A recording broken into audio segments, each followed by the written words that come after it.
Detroit Become Human. S'il y a bien un jeu qui a pu me marquer ces dernières années, c'est lui. Et pourtant, j'ai pris pour habitude de te dire que c'est lorsque l'on s'y attend le moins que nous sommes le plus surpris et le plus touchés, que nous ne voyons pas les choses venir. Preuve que les équipes de Quantic Dream sont parvenues à réaliser quelque chose de grand avec leur dernière production. J'attendais ce jeu dès son annonce, je salivais à chaque présentation lors des événements et j'ai même eu la chance d'assister en avant-première à une présentation Behind Closed Door lors de la Paris Games Week 2016 avec David Cage et Guillaume de Fondomière en personne qui m'avaient hypé un peu plus sur l'attente de ce titre. Je ne développerai pas et je n'entrerai pas dans les détails de ce qu'a pu m'apporter ce jeu. Je t'invite à découvrir ma critique de Detroit Become Human qui est souvent considérée par mes viewers comme l'une de mes meilleures critiques. Un jeu qui m'a touché et dont je devais absolument parler à l'époque. Si aujourd'hui je te reparle de cette expérience, ce n'est pas pour sa sortie sur PC, mais bien pour l'exposition qui a ouvert en juin dernier à Paris. Pour ceux qui n'ont pas l'opportunité et la chance de vous rendre au musée Grévin, voici une petite visite guidée de l'espace PlayStation et de l'espace Detroit à Paris pour plonger le temps de quelques minutes dans l'univers de Quantic Dream et des androïdes.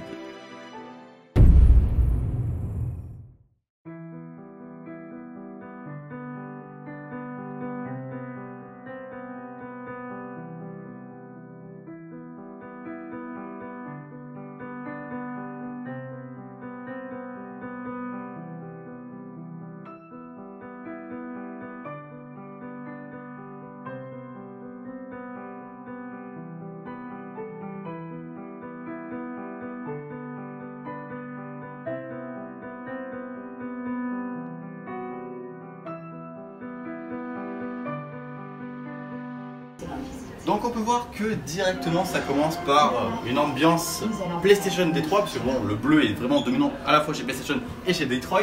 Donc on a vraiment directement ce petit mur avec les logos PlayStation pour bien rappeler où nous sommes. Et là nous avons un petit hall, donc 2038 quand se déroule Detroit Become Human. Nous avons Chloé qui est l'androïde de Cyberlife qui explique un peu à ceux qui ne connaissent pas le jeu qu'est-ce que les androïdes, pourquoi certains humains peuvent être gênés, et nous avons vraiment toute la décoration avec une petite PS4 Slim. Je ne sais pas si elle est vraiment aux couleurs de Detroit, mais en tout cas elle est très sympa, c'est l'édition spéciale avec le triangle, le rond, la croix et le carré qui est vraiment très sympa. Et la suite de la visite se déroule juste derrière nous.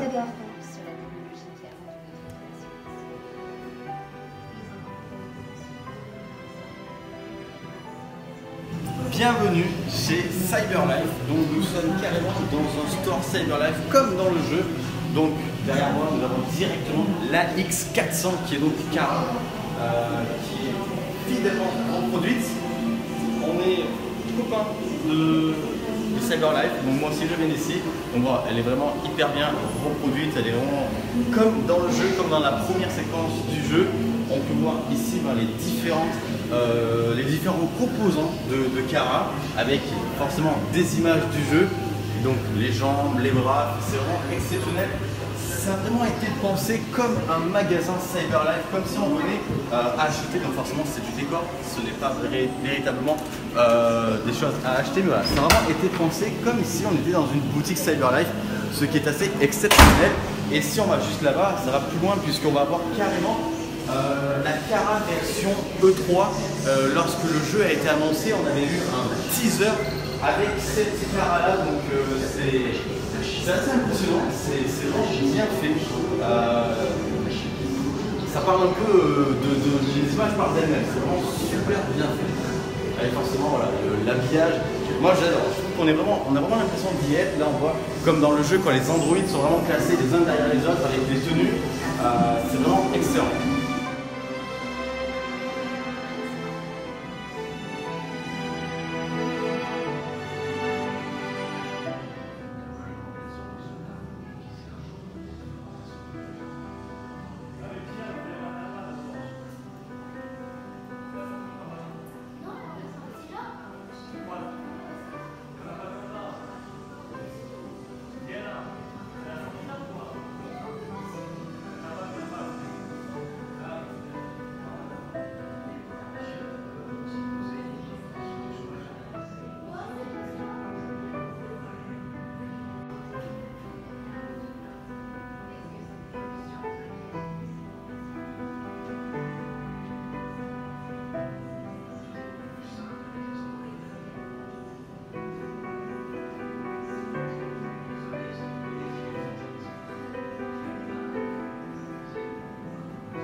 Donc voilà, je vais l'Android qui serait le plus adapté à mon besoin serait le SQ700, un chef cuisinier à domicile à seulement 8 999 $.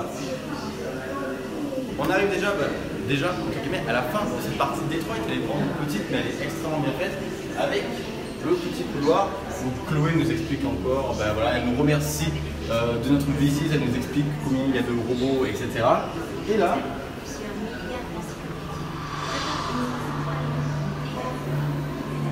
Connor, le RK800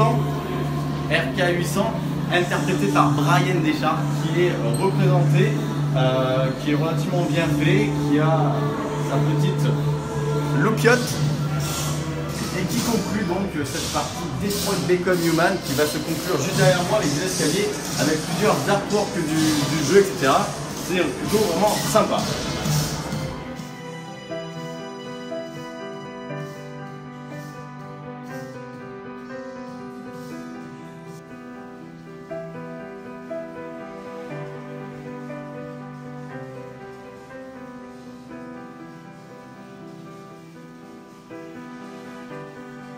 Pour conclure la visite de cet espace PlayStation Detroit Become Human, les derniers escaliers montrent tous les artworks du jeu, les différents niveaux que l'on peut parcourir avec les 3 personnages. C'est vraiment des artworks qui ont été donnés par Quantic Dream qui montrent un peu le procédé de création du jeu qui est vraiment très intéressant.